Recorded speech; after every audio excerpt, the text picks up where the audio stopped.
안녕하세요. 품격 있는 부자가 가득한 세상을 꿈꾸는 롤렉스입니다. 오늘은 돈의 흐름을 이용한 부동산 사이클과 최적의 매수 매도 타이밍을 알아보는 시간이죠. 부의 타이밍 그 세 번째 시간을 갖도록 하겠습니다. 본 방송에 앞서서 좋아요와 구독하기 부탁드리겠습니다.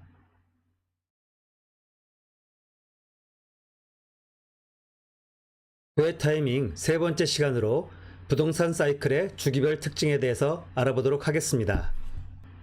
오늘 방송에 앞서 첫 시간과 두 번째 방송에서 이야기 드렸던 내용을 간단하게 정리해 보겠습니다. 부의 타이밍 첫 시간에서 부동산 시장에도 일정한 사이클이 존재한다고 했습니다. 즉, 저점을 지나 고점까지 상승하고 다시 이 상승은 다시 저점을 향해 흘러가고 다시 고점을 향해 가는 이러한 일정한 흐름을 탄다고 말씀드렸는데요. 또 그에 따라 시장 심리도 형성된다고 했습니다. 즉, 상승기에는 매도자 우위 시장이, 그리고 하락기에는 매수자 우위 시장이 형성된다고 말씀드렸습니다. 그리고 이러한 부동산 사이클 상에서 부의 흐름에 제대로 올라서기 위해서는 적절한 때 사서 적절한 때 팔아야 한다고 했습니다. 즉, 저점 언저리에 사서 고점 언저리에 팔거나 저점 언저리에 사서 한 사이클 후 다음 사이클상 고점에 팔게 되면 많은 수익을 얻을 수 있다고 했습니다. 그리고 바로 부를 얻게 되는 것이죠. 그리고 부의 타이밍 두 번째 시간에는 부동산 사이클이 생성되는 이유에 대해서 설명드렸고요. 바로 이러한 부동산 사이클이 생기는 이유는 기본적으로 수급의 불일치에서 기인한다고 말씀드렸습니다. 즉, 인허가 및 분양 일정, 그리고 입주 시점 간의 미스매치가 발생된다고 했죠. 즉, 주택 건설 과정을 보시면 처음 인허가를 얻은 뒤로 6개월 내지 1년 내에 착공 및 분양이 이루어지고, 그리고 그로부터 다시 2, 3년 후, 즉 인허가를 받은 후부터는 약 3, 4년 후에 입주가 이루어진다고 했습니다. 또한 인허가를 얻은 후에 5년 이내에만 착공을 들어가면 인허가에 대한 취소가 이루어지지 않는다고 했죠. 그리고 또 연기도 할 수 있습니다. 따라서 건설사 입장에서는, 특히 민간 건설사 입장에서는 그 당시에 경기 상황이나 또는 부동산 상황에 따라서 그 착공을 얼마든지 미룰 수도 있고 또 연기할 수도 있습니다. 바로 그러한 수급의 불일치 때문에 공급이 부족한 지역을 중심으로 상승장이 시작된다고 했고요. 그러한 상승기가 시작되면 건설사에서는 분양을 앞다퉈 한다고 했죠. 따라서 상승기가 지속되게 되면 가격 피로감도 쌓일 테고, 또한 일정 기간이 지난 후에는 공급이 쌓이다 보니 공급 과잉이 오게 되고, 따라서 자연스럽게 가격도 하락된다고 말씀을 드렸습니다. 물론 여기에는 정부의 정책도 하락을 더더욱 부채질하게 되겠죠. 단 서울과 경기도 일부 지역의 경우에는 단순히 수급 불일치에 의해서 그러한 부동산 사이클이 생기지는 않는다고 했습니다. 서울과 경기도 지역은 사람도 많고 또 돈도 몰려있는 곳이기 때문에 늘 수요와 돈이 풍부하다고 했습니다. 따라서 일반적인 수요 공급의 법칙이 그대로 작동하는 것이 아니고 상대적인 수요 공급의 원칙이 작동한다. 다시 말씀드려서 수요가 부족하다고 늘 가격이 오르는 것도 아니고, 또는 수요가 많다고 늘 가격이 하락하는 것도 아니라고 말씀드렸습니다. 반대로 공급이 적다고 늘 가격이 상승하는 것도 아니고, 그렇다고 공급이 많다고 언제나 가격이 하락하는 것도 아니라는 말씀입니다. 그럼 부동산 사이클 상의 주기별 특징 및 징후에 대해서 한번 알아보겠습니다. 앞서 말씀드린 대로 부동산 시장은 회복기, 급등기, 후퇴기, 침체기를 거치는 일정한 사이클이 있다고 했습니다. 일반적으로 회복기와 급등기를 상승기, 그리고 후퇴기와 침체기를 하락기라고 저는 칭합니다만, 이는 사람에 따라서 용어가 다소 바뀔 수도 있습니다. 그 점 양해를 부탁드리고요. 또한 이러한 사이클상 일정한 주기가 빠질 수도 있습니다. 즉, 어느 사이클 상에서는 회복기가 없을 수도, 또는 급등기가 없을 수도 있겠죠. 또 어느 때는 후퇴기가 없을 수도, 또는 침체기가 없을 수도 있을 겁니다. 이는 그때그때의 경기 상황이나 부동산 상황에 따라서 유동적이 될 수 있겠죠. 아무튼 지난 사이클 상에서는 이러한 4가지 특징들을 그대로 보여줬기 때문에 이 4가지 특징들에 대해서 한번 그 징후를 살펴보도록 하겠습니다. 먼저 좀 더 과거를 거슬러 올라가서 지난 후퇴기 때부터 이번 상승장까지의 모습을 순차적으로 보시면 보다 이해하시기 쉬울 것 같아서 후퇴기부터 짚어보도록 하겠습니다. 후퇴기 하면 지난 2008년 미국발 서브프라임 모기지 사태가 있었죠. 그리고 그로 인해 전 세계가 경기 불황에 빠졌고 부동산 또한 전 세계가 폭락하던 시기였습니다. 우리나라도 역시 예외는 아니었죠.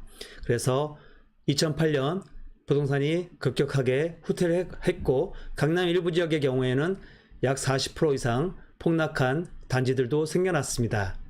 하지만 2009년 일부 지역을 중심으로 잠시 반등하는 모습을 보이다가 점차 하락기의 길로 접어들게 됐습니다. 그 특징들을 보시면 우선 입주 물량이 증가하게 됩니다.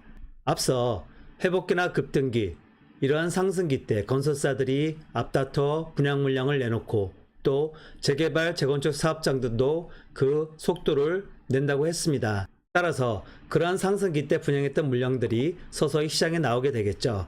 그래서 입주 물량이 우선 땅이 많은 수도권부터 시작해서 점차적으로 서울까지 입주 물량이 증가하게 됩니다. 그리고 입주 물량이 늘어나는 지역부터 전셋값이 하락해서 일부 지역의 경우에는 역전세난까지 벌어지게 됩니다.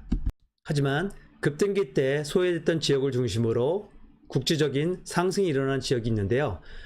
일부 분들은 그것을 갭 매우기라는 표현을 쓰시더라고요. 그래서 지난 상승기 때 2009년에도 바로 이러한 노도강 지역을 중심으로 또 수도권 일부 지역을 중심으로 국지적으로 상승하는 현상을 보였습니다. 또한 아파트 값이 워낙에 가파르게 상승하다 보니 많은 신혼부부들이나 또는 일부 서민층 분들의 같은 경우에는 아파트 구입을 못 하시겠죠. 결국 그 대체제인 빌라를 구입하게 됩니다. 따라서 이 후퇴기 초입에는 빌라 가격도 상승을 하게 됩니다. 그리고 서서히 재건축, 구축, 그리고 대형 아파트 위주로 거래가 실종되고 또한 빌라도 서서히 거래가 실종되게 됩니다. 다만 이번 상승기 때는 대형 아파트가 그리 상승의 기운을 얻지는 못했었죠. 다음으로 거래가 실종돼 가며 지속해서 상승의 에너지, 즉 상승에 대한 심리 또한 점차 축소하고 소멸해 가게 됩니다. 그러면서 점차 거래 절벽도 더욱 심화되겠죠.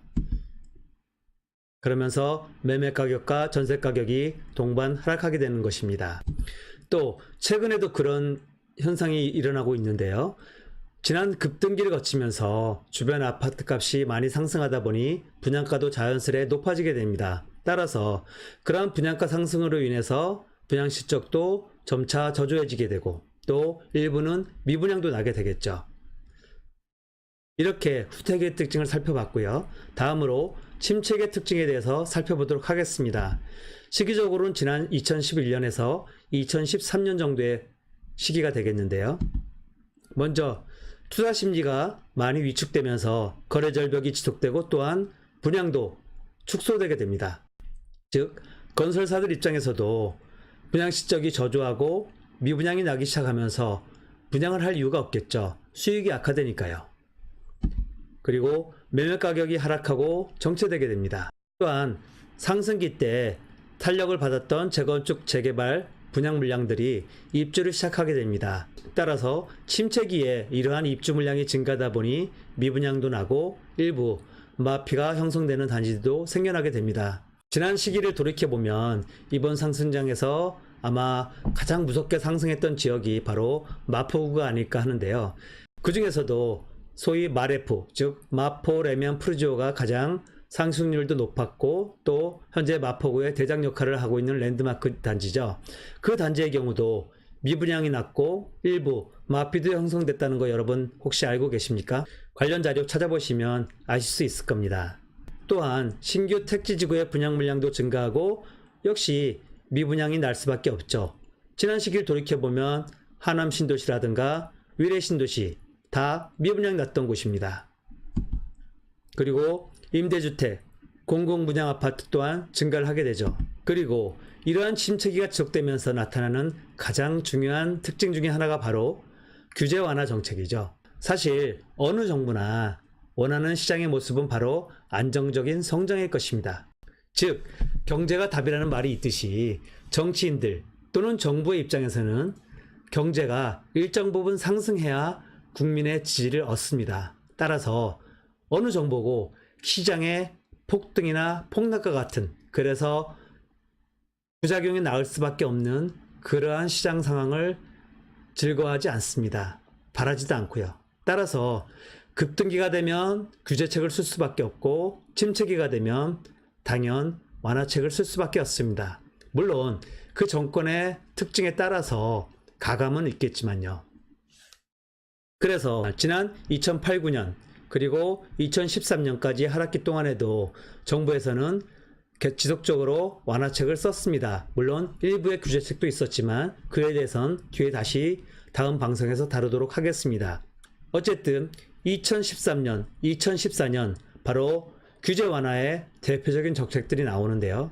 특히 대출 완화, 세금 감면, 그리고 금리 완화가 대표적인 3종 세트가 되겠죠. 그러면서 서서히 역세권 그리고 소형평수 위주로 가격은 하방 경직성이 유지되면서 또한 강세를 띠는 지역들이 생겨나게 됩니다. 다음으로 회복기의 특징을 보시겠는데요. 시기적으로 보시면 지난 2014년부터 2016년 중반까지가 회복기의 모습이라고 할 수 있겠습니다. 이 시기에는 말씀드린 대로 하락기 때 건설사들에서 분양을 미룬 관계로 입주 물량이 감소가 누적됩니다. 이렇게 입주 물량 감소가 누적돼서 공급이 부족하게 되면 자연스럽게 매가는 상승하지 못한 채로 전세 가격만이 상승하는 시기가 나타나게 됩니다. 그렇게 전세 가격이 지속적으로 상승하게 되면 일부 전세 소유자의 경우에는 전세 가격에 조금만 더 보태면, 이제 10%만 보태면, 20%만 보태면 집을 살 수가 있기 때문에 매매 수요로 전환하게 됩니다. 그러면서 서서히 투자 환경이 조성되고 소위 추세가 형성되게 되죠. 심리가 살아난다는 말입니다. 그러면서 언론에서도 서서히 펌프질 시작합니다. 미친 전셋값이다. 또 누가 집을 샀더니 한 달 만에 5천만 원이 올랐다. 그런 기사들이 심심찮게 지면에 등장하게 되죠. 그리고 건설사들에서도 서서히 시장의 수요를 눈치채고 분양 물량을 증가시키기 시작합니다. 처음에는 당연히 땅이 확보가 쉬운 수도권부터 분양 물량이 증가하게 되겠죠. 그리고 재건축 재개발 사업장들에서도 탄력을 받기 시작합니다. 이상으로 회복기의 대표적인 특징들에 대해서 살펴봤습니다. 다음으로 급등기의 특징을 살펴보시겠습니다. 시기적으로 보시면 2017년부터 2018년까지 급등의 시기를 거쳐왔죠. 앞서 회복기 때 재건축 재개발 사업장이 탄력을 받으면서 이주가 증가하게 되고 따라서 공급이 더더욱 부족해집니다. 그리고 주택 투자 시장 또한 가열되게 되죠. 그리고 거래가 급감하는 가운데 호가가 급등하는 현상이 생깁니다. 즉 시장에 매수자가 넘쳐나기 때문에 매도자 입장에서는 급할 게 없어지죠. 따라서 물건을 하나씩 서서히 내놓게 됩니다. 그러한 매물 잠김 속에서 호가만이 급등하는 현상이 일어나는 것이죠. 또한 서울권도 서서히 분양 물량이 증가하게 됩니다. 그러면서 정부 입장에서도 이러한 급등으로 인한 과열 현상을 일정 부분 막기 위해서 규제를 강화하기 시작하죠. 금리도 인상하고 대출도 규제하고 또한 세금도 강화하면서 말이죠. 또 한편으로 주거 안정을 위한 공급 대책도 발표를 합니다. 그리고 이러한 공급 확대는 또 시간이 흘러 하락기 때 공급 과잉을 낳게 되는 그러한 수급의 불일치를 낳게 되는 것이죠. 이상으로 부동산 사이클상의 주기별 특징 그리고 징후들에 대해서 하나하나 살펴보았습니다. 그럼 지금 2019년 지금의 시점은 과연 어떠한 특징 또는 어떠한 징후를 보이고 있을까요? 여러분이 한번 판단해 보시죠.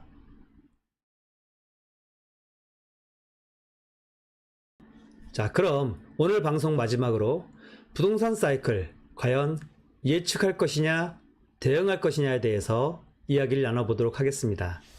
저는 저를 비롯해서 인간에게 부동산은 예측이 아니라 대응의 영역이라고 말씀드리고 싶습니다. 즉, 정확한 예측은 10만이 가능한 것입니다. 물론 초고수분들이나 많은 공부를 하신 분들은 이러한 예측의 확률을 높일 수 있겠죠. 하지만 아마 이 방송을 보시는 분들도 아실 거예요. 많은 전문가들 또 많은 고수분들도 그들의 예측이 틀려왔다는 것을요. 따라서 저는 부동산은 예측에 힘쓸 것이 아니라 대응을 잘 해야 된다고 생각을 합니다. 그리고 부동산 사이클상 특징 그리고 징후들을 잘 인지하고 있다면 누구나 적절한 때 매수하고 적절한 때 매수할 수 있다고 저는 감히 생각을 합니다. 그래서 전 여러분께 꼭 당부드리고 싶은 게 있습니다. 지금과 같은 조정기 때 그리고 하락기 때 열심히 공부하고 임장 다니셔야 합니다. 부의 타이밍을 잡으시려면 말이죠. 부의 흐름에 올라타고 싶으시다면 말이죠. 보통 거꾸로들 행동하시죠. 주식시장에서도 악엽은 엄마가 나타나면 하락할 때라고 하죠. 부동산 시장도 마찬가지인 것 같습니다. 제가 제일 안타까운 것들이 바로 지금과 같은 조정기나 하락기 때 공부하고 임장 다녀야 하거든요. 그래야 상승기 초입, 즉 회복기 때 가장 저점에서 매수할 기회를 잡을 수가 있는데 대부분의 분들은 어떻게 행동하십니까? 제가 지난 방송에서 부동산 하락기 때 특히 침체기가 오게 되면 바닥이 없을 것 같죠. 가격이 끝없이 추락할 것 같습니다. 따라서 시장에는 공포감이 엄습해 온다고 했습니다. 감히 살 엄두가 안 나죠. 투자 경험이 많으신 고수분들이 아니라면 말이죠. 또 일부 용기 있는 투자자가 아니라면 말이죠. 그렇게 시간일로 회복기조차도 사실은 큰 티는 안 나는 시기입니다. 일반인들의 눈에는 말이죠. 그저 투자자들 중에 고수분들만 서서히 매집해가는 시기이죠. 그리고 일반인은 언제 나타나죠? 급등기 때 나타나게 됩니다. 그때가 되면 언론에서는 자고를 했더니 1억을 벌었다네, 2억을 벌었다네 하는 소리가 들립니다. 또 실제로 내 주변에서도 내 친구 중에 또는 내 친척 중에 누가 부동산을 통해서 몇 억을 벌었네 하는 모습을 보게 됩니다. 그러니 안 들려들 수가 없죠. 나도 지금이라도 투자를 해야 돈을 벌 수 있을 것 같을 테니까요. 그래서 부랴부랴 학원에 가서 공부하고 또 비싼 컨설팅료 지불하면서 부동산을 매수하게 됩니다. 그나마 급등기 초입에 잡으신 분들은 가격 상승의 기쁨이나 누리시죠. 급등기 막바지에 잡은 소위 상투를 잡으신 분들은 어떻게 되십니까? 곧 있을 조정기 또 하락기 엄청난 심적 고통을 겪으시게 되죠. 이번 부동산 사이클 중에서도 상승기 때 처음으로 부동산 투자를 하신 분들이 계실 겁니다. 특히 30대, 40대 분들 중에 아마 그런 분들이 많이 계실 텐데요. 하락장을 아직 경험하지 못하셔 봤겠죠.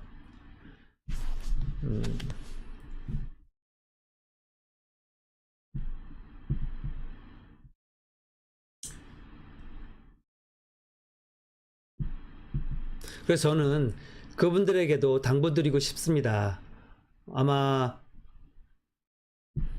물론 지금의 조정기가 대사의 하락기로 접어드는 초입이 될지 또는 반등의 모습을 보여줄지는 신의 영역이라고 말씀드렸습니다. 하지만 중요한 것은 우리는 몇 차례 급등기를 거쳤고 따라서 머지않아 하락할 수밖에 없는 사이클상의 흐름 속에 있다는 것이죠.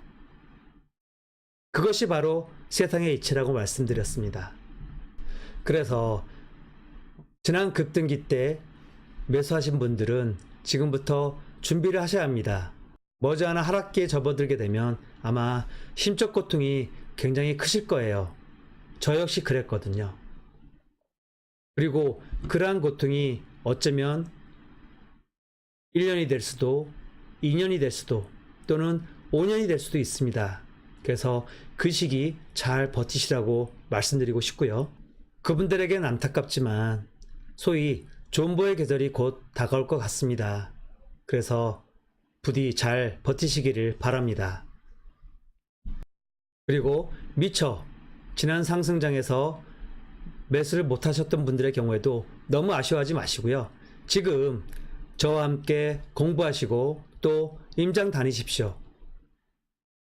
그래서 다음 시즌을 준비하셔야 합니다. 다음 부의 흐름에 올라타셔야 합니다. 그래서 저는 여러분에게 마지막으로 꼭 말씀드리고 싶습니다. 준비된 분은 누구나 부의 타이밍을 잡을 수 있습니다. 저와 함께 공부하시고 열심히 임장 다니십시오. 그래서 다음 상승기 때는 초입에 꼭 저점 언저리에 매수하시기를 바랍니다.